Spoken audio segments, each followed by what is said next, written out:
Hi, you guys. Welcome back. My name is Carrie Penny, and welcome to Show and Tell number 49. I actually remembered to write it down this time.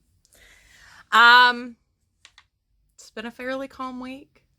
Troy went back to work. He went to Columbia. Came back because he had a meeting yesterday. Nothing overly exciting going on here. We got Christmas taken down Sunday. So I spent most of Monday actually doing some pretty hardcore cleaning. I got some stuff cleared out of the pantry, got some stuff put away. I actually got like the deeper dusting done. I mean, literally we moved in, unpacked, and immediately started holiday decorating. We never quite got to the point where we were like, I never got into, so I clean on a schedule. That's probably, I guess this is a throw in, welcome to 2020, housekeeper tip, homekeeping tip, is I clean on a schedule. So I've never really been able to get into my schedule because of all the extra stuff going on.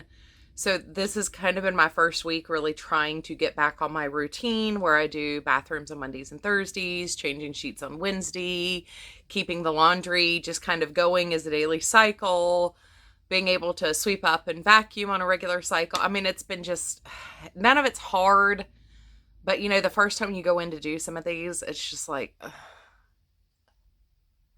And I'm also getting back to eating my anti-inflammatory diet. So hopefully some of the soft tissue swelling in my hands and legs will go down. So it's been a lot this week, but nothing like exciting. Except for one thing, which I'll circle back to towards the end of the video. But I did get a lot of work done. I got a lot of finishing work done, finishing up certain projects. So I'm pretty excited about that. First off, I finally finished my Vegas light socks. These are using the OMG heel, from the directions are from the toe up. I hated making these socks.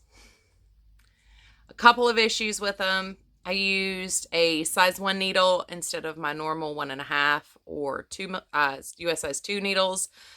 I used the size 1. And these are using the Premier wool-free sock.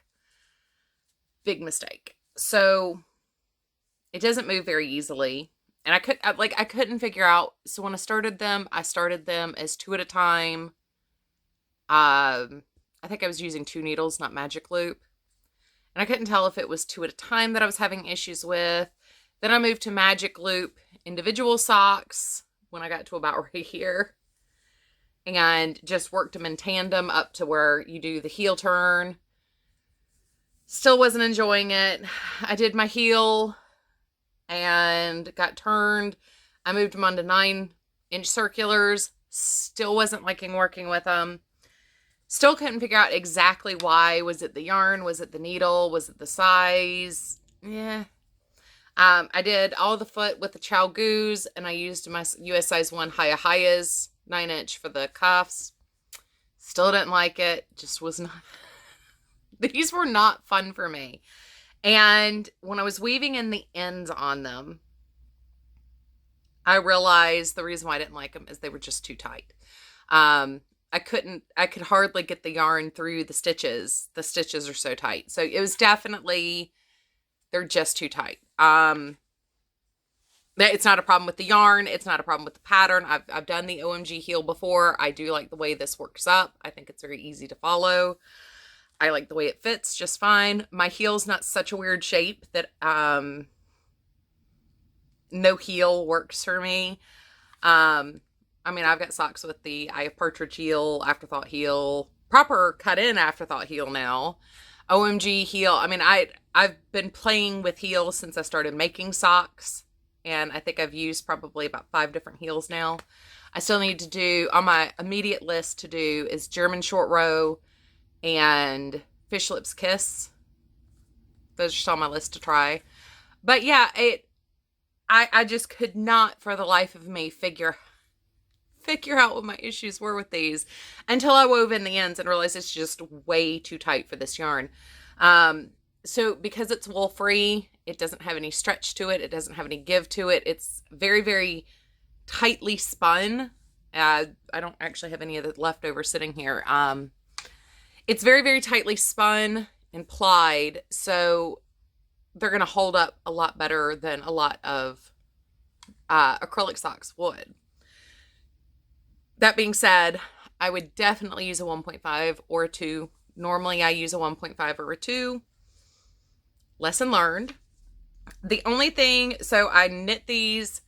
I normally wear a medium OMG recipe sock.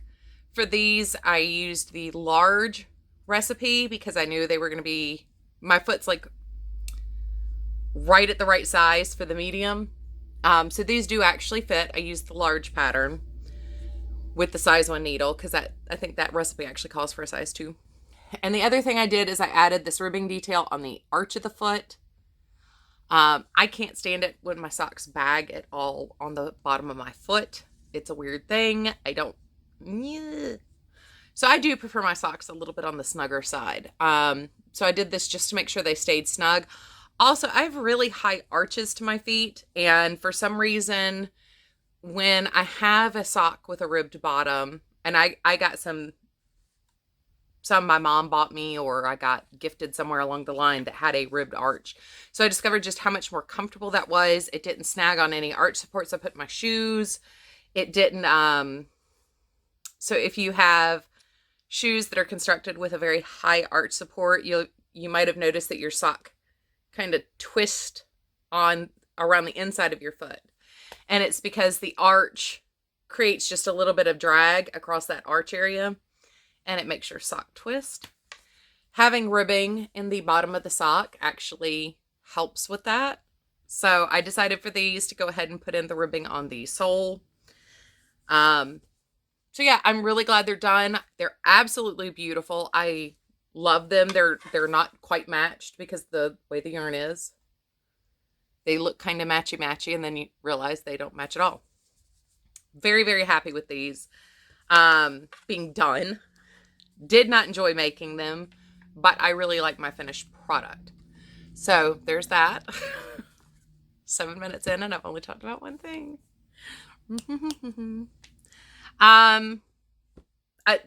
That's the most talking I'm going to do for a knitting or crochet project.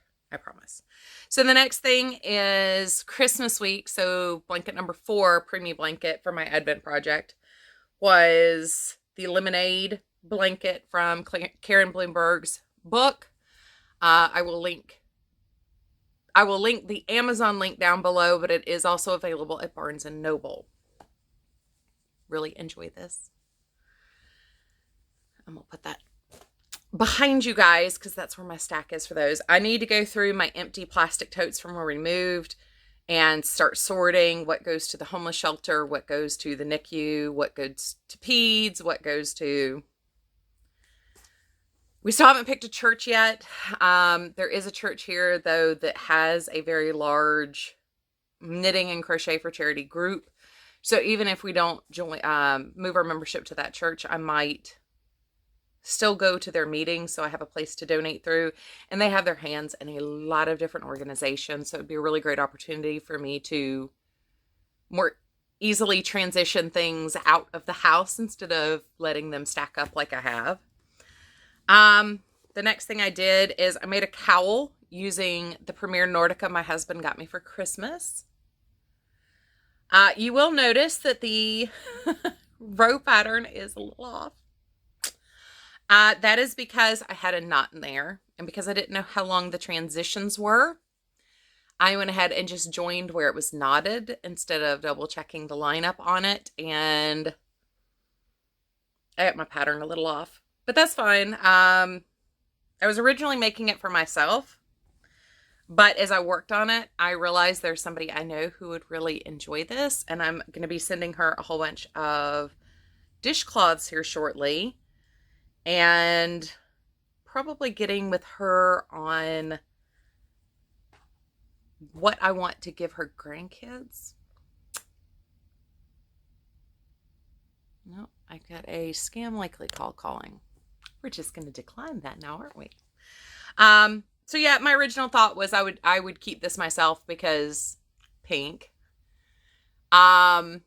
but I think she would really like it. I mean, I don't really wear a lot of cowls. It doesn't get that cold here. So, I mean, I'd normally do shorty cowls for myself. This one's a little bit big, but it turned out really, really nice. It is super soft. I am right after this going to be filming my, not so much a review, but a discussion of Nordica because it is a little bit different, not just with the patterning. So it's Thursday right now. My goal is to get this up today. However, we are going out with some friends for dinner tonight, so I don't know if I'll get it up or not. Fingers crossed. Oh, and the scam likely call left me a voicemail. Hey. And it's probably just somebody going, hello, hello, hello. I only did a knitted project with it this time because I know that Jennifer over at Cinnamon Stitches has done a beautiful, her review, and hers is a crochet review. And I agree more or less with what she says about it. So as far as crochetability, I can discuss some of that in that video. So, yeah, check it out. Hopefully that'll be up Saturday or Sunday. I try to space my videos every other day when I do these bigger videos. So I'm not overwhelming your dashboard and you're not going like, oh, I have to watch the crazy lady again. But yeah, it says Premier Nordica in a cowl. It has no pattern. It's just my own deal. And I actually have the green that's pictured on the front too. Troy got me the pink and the green. And then he got me some of the spun colors. I'm working on a whip with that. Oh my God, you guys. I cannot wait to share with you what I think about that yarn. All right, so the rest of that is for the review, or it's for the end of this. So I told you in 2020 I would try to be more active in sharing with you guys my non-yarny crafts. So we're going to go from yarny to non-yarny, back to yarny. This is my new whip journal. So I've mentioned on here a lot of times how I keep track of my projects, the information I keep track of for goal tracking, and just so I know what's going on. So I figured if I'm going to be manually doing this again, I may as well make my journal pretty. I may as well do it by year and set it up for a year's worth of projects. So at the end, I can take, just a final label and mark 2020 on here, or use my label maker and make a label that comes down here and says 2020. That way I can always come back to it, see what I made, see what I used, see what I was into that year. I mean, I actually think for me with my nostalgia, it's a fairly good, concise way to keep track of things like that for me. So anyway, this started its life as a basic 100-page composition book. So that's my front cover decorated. My back cover decorated. This is, hold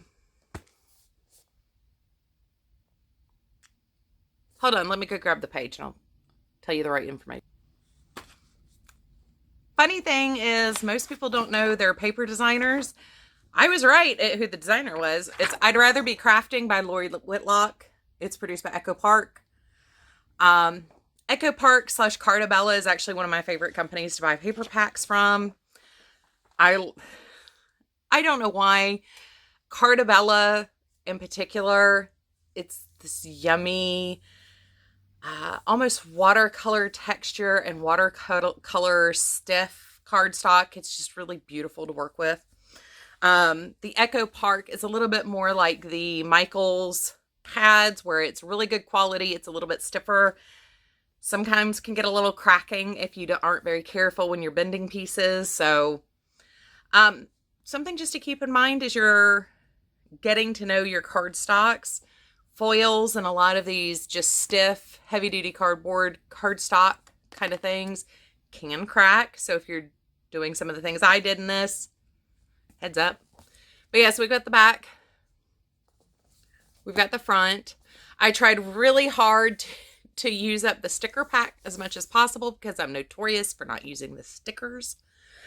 It is actually one of the reasons why I end up with so many stickers.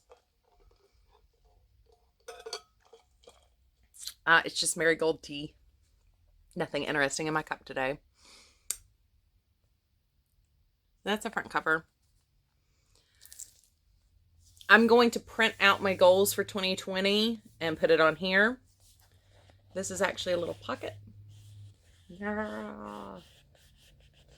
And the video template I kind of used to help me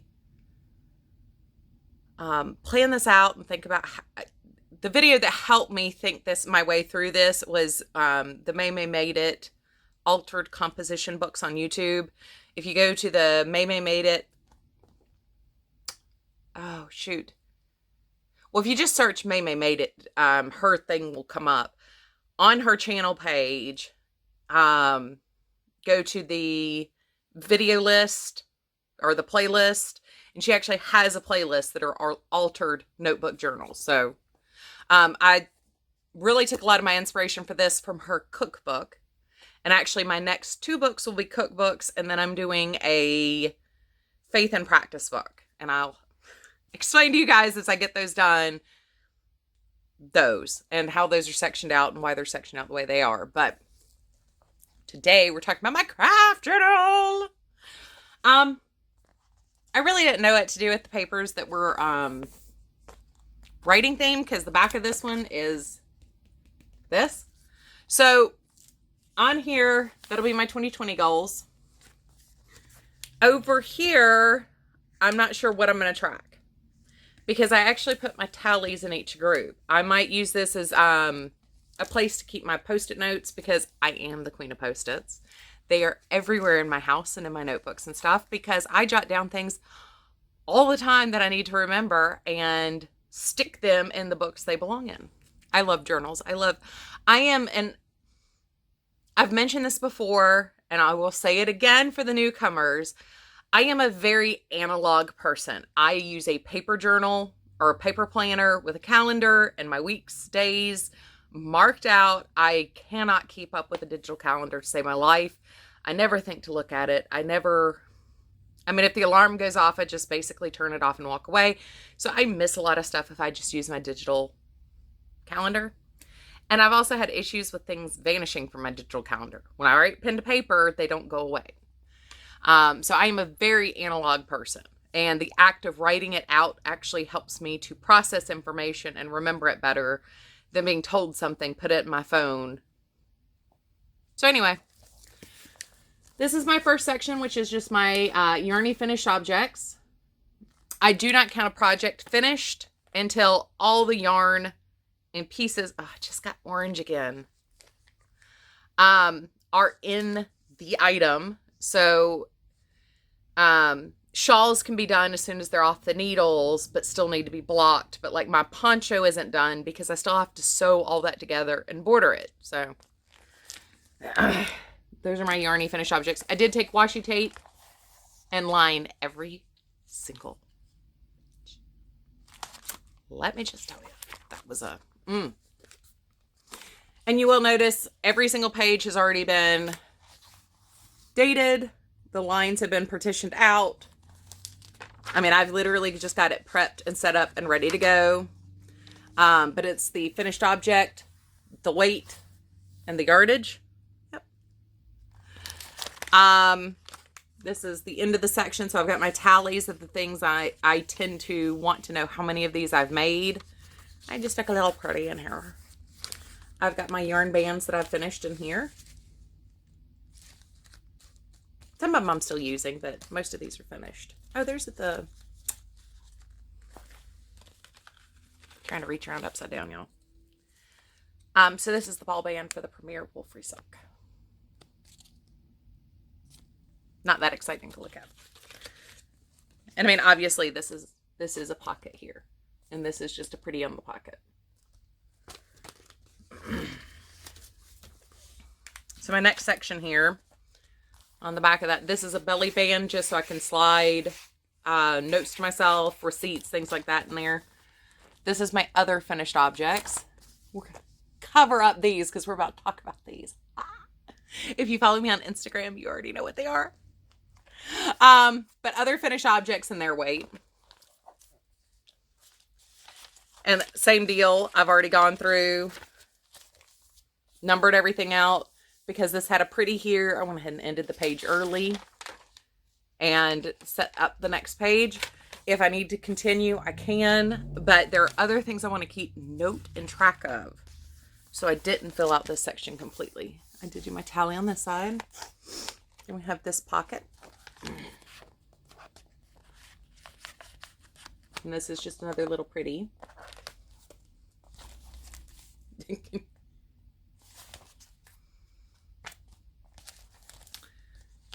Another little pocket.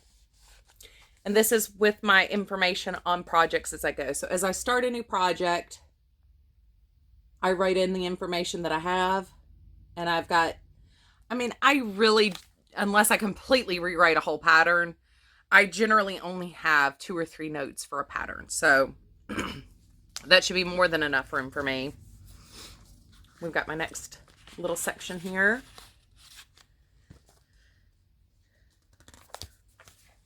And now this one is a sideways pocket, and this one is actually a little baby thin pocket up here.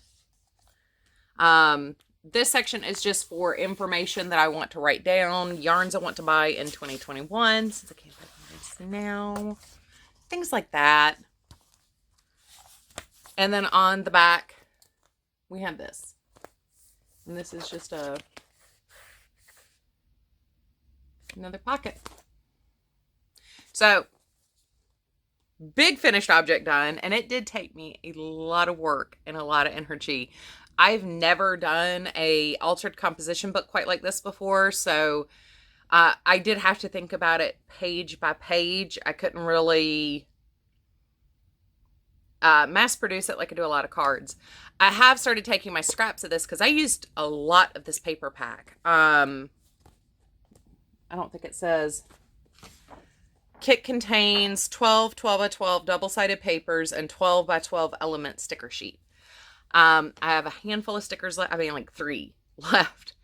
And I had a couple of scraps of paper. Every piece got cut into. So I did use a lot of the paper in this paper pack, or partially use it. So I have taken my larger scraps and started making cards. So far I have 10 note cards prepped to start really laying them out.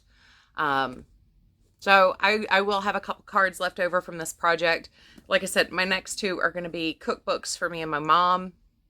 Both of us have health issues where eating a more inflammatory-free diet for us makes us just feel a lot better. Both of us subscribe to a keto diet just because it's easier to follow, easier to find recipes for, to cut out the things that create inflammation for us. So it is what it is. It kind of sucks, but especially when you're sugarholics, and me in particular being a breadaholic, little frustrating. So you probably see me being just a little bit extra testy over the next week or 2. So that's my WIP journal. Now, like I said, I've been doing a lot of cleaning, and one of the things I was trying to clean out was my pantry. In my pantry, so Troy nor I drink Gatorade very often. When we're doing a lot of landscaping work at our last house in Columbia, I had bought a bunch of Gatorade on sale. And I mean, this stuff is now like 2 years old. Nobody's drinking it. Nobody's going to want to drink 2-year-old Gatorade. So what did I do? I dyed yarn with it. I got it out of my kitchen. Got a hank of yarn out of my, well, not really out of my stash, but able to use it out of my stash. I did have dyeing yarn as a goal for this year. I'd really wanted to do it last year, but I didn't have time with the move. But you can see I did a dip dyeing technique, so it's a little bit darker on the bottom than it is on the top. I am really glad I watched the Kim Knits tutorial where she tried this with 2 different colors of Gatorade, because she was surprised at how fast she cleared the color out of her pot. And let me tell you, maybe age makes a difference, because I got dip, sunk, and you can tell how little of the food color ended up at the top versus the bottom. It went really, really fast. And I was like, well, I went through all this excitement that I'm going to dye yarn, but That took like 2 seconds. A little disappointed. So I went and grabbed my open jar of Wilton Violet food dye that has been open for like 3 years once again. And I did a sparkle base yarn. And that, while it's purple, not blue, up against the black, you can kind of see it a little bit better, a little bit more true to color. I did use a lot of dye in here because my dye was pretty dry. It gets kind of crusty after you open it and don't use it. Ooh, lots of tangles, lots of tangles. I decided to play with Breaking Violet, which is another Kim Knits thing. If you're interested at all, look at how pretty. Look at how pretty. If you're interested at all in how she does Breaking Violet, what that is, I mean, everything I did is one of her techniques. Go check out her channel. It's pretty freaking awesome. But so purple dyes are made up of blues and reds. My reds were pretty granular. So I actually ended up with way more blue still in this, and I put way too much dye. I mean, obviously, way too much dye in my pot. I love how the light is picking up the sparkles. These are all fingering, our bare yarns from Knit Picks. This is the Glimmer Base. This was Stroll Fingering. I think my next one is Stroll Fingering as well.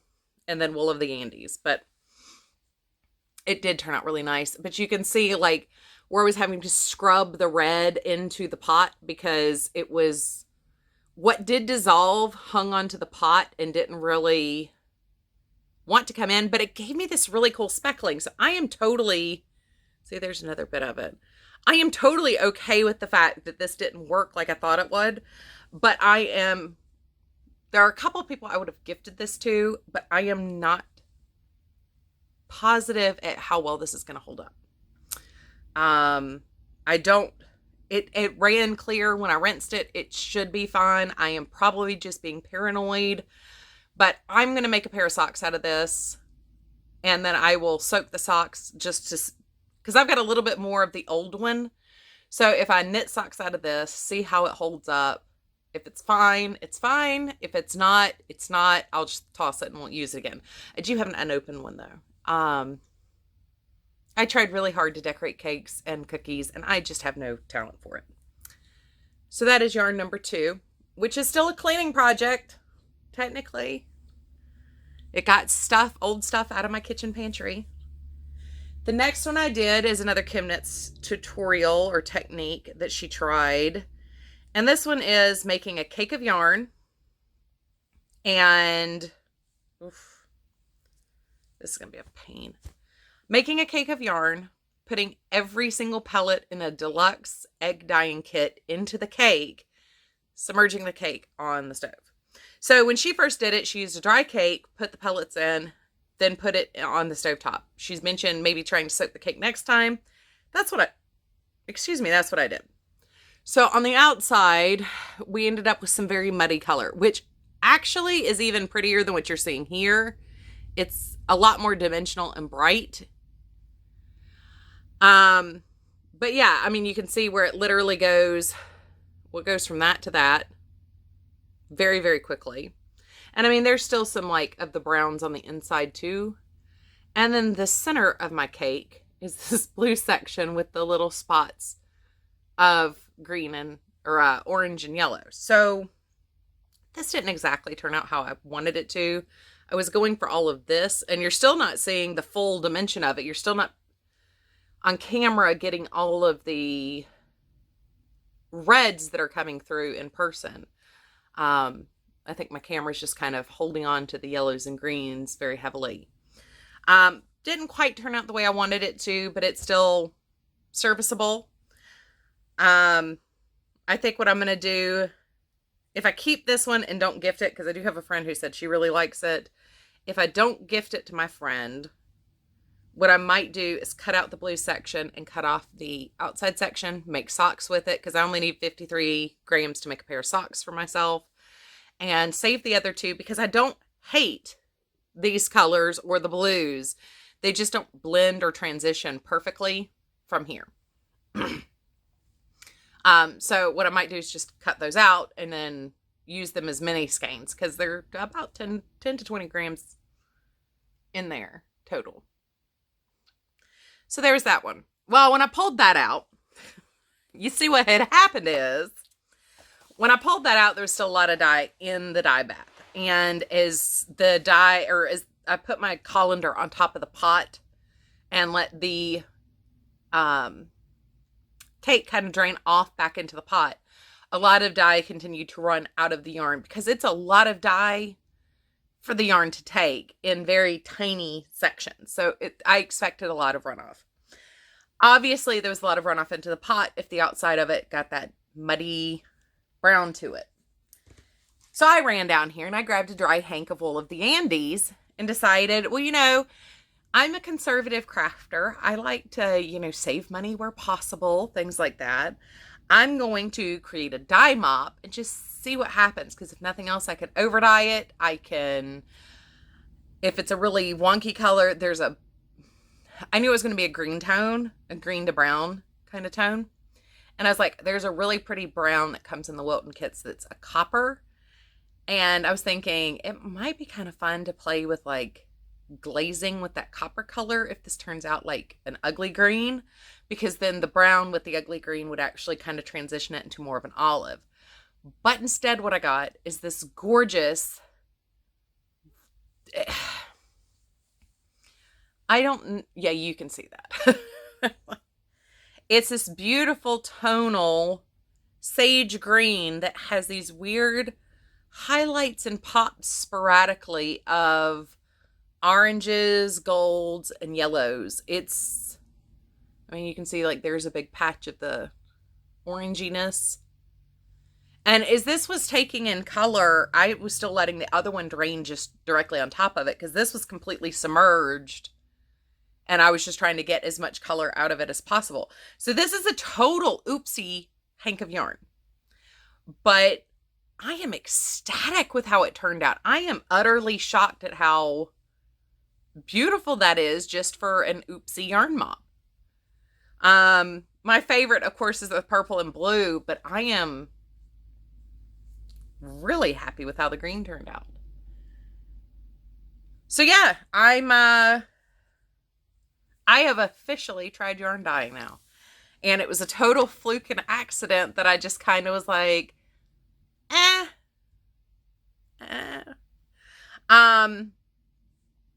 doing the palette yesterday was a little bit of a stretch, just because I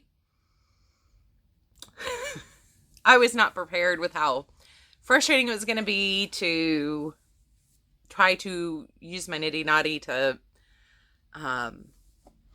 turn it back into a hank so I could wash it and rinse it real well and stuff. Everything's been washed. Most of it, it's mostly dry. It's like 97% dry. But yeah, I'm rather pleased with myself, to be honest. For my first time out playing with yarn dyeing and literally just using things I had here. Now, the Easter egg pellet dye, I did buy that specifically for yarn dyeing, but I didn't get one hank out of it. I got 2. I'm also curious to see if I put like the reds more towards the outside as those purge out into the water. If I do another yarn mop, am I going to get more of a purple because there's more red in there mixing with the blues and the greens? Or am I going to still get a green because the green takes so long to take? I don't know. But yeah, so that was my experiment for yesterday. And I'm quite surprised. I really am. So, I am actually working on a Valentine's countdown project. I'll have the gray yarn I need. Ooh, I won't have that till the end of the month now. Well, That'll still work out. I think I can still make that work. Well,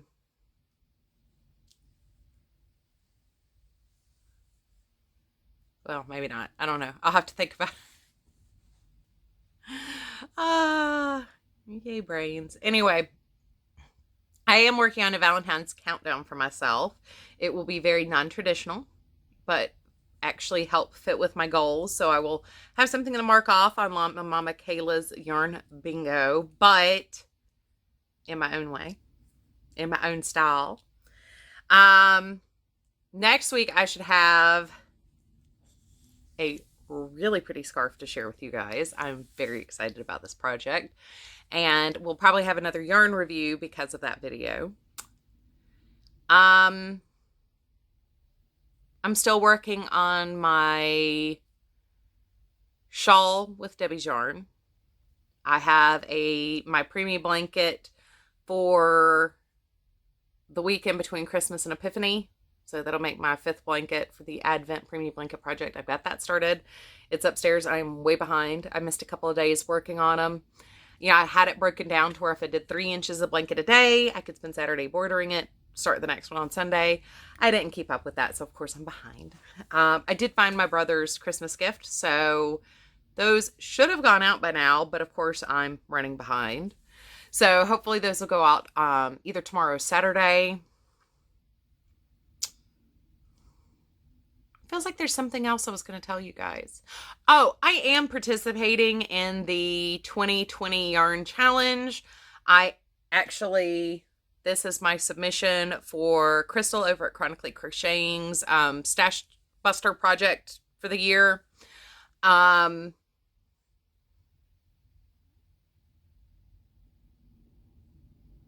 Classy Kim's 2020, I think I'm going to have to do a separate video for. The subscriber challenge. But I do want that to be a separate video anyway because of the content of that. So I will have to film a video, hopefully this weekend, explaining her subscriber challenge and joining in with that. But I did not get around to mentioning that the Ice Yarn / Premier Yarn 2020 project. I will talk more about this. And I have another one that I'm thinking about doing. So we'll see. Anyway, I will see you guys really soon. If you have any questions, comments, concerns, please comment down below. I will try to list all of the patterns that I used in the description box. If I miss one, please be patient with me. Like I said, I am going out for dinner tonight, and I'd like to get this up quicker rather than later in the evening. So I might have to cut out some of my typing this morning or this afternoon. I'm trying to get that up. But the plan is to have this up tonight, so bear with me. As always, if you need to get in touch with me one-on-one for any reason, my email, my email address is down below, my P.O. box is down below, and my Instagram is down below. So I hope you guys have an amazing day. I will see you guys really, really soon. Take care. Love you guys.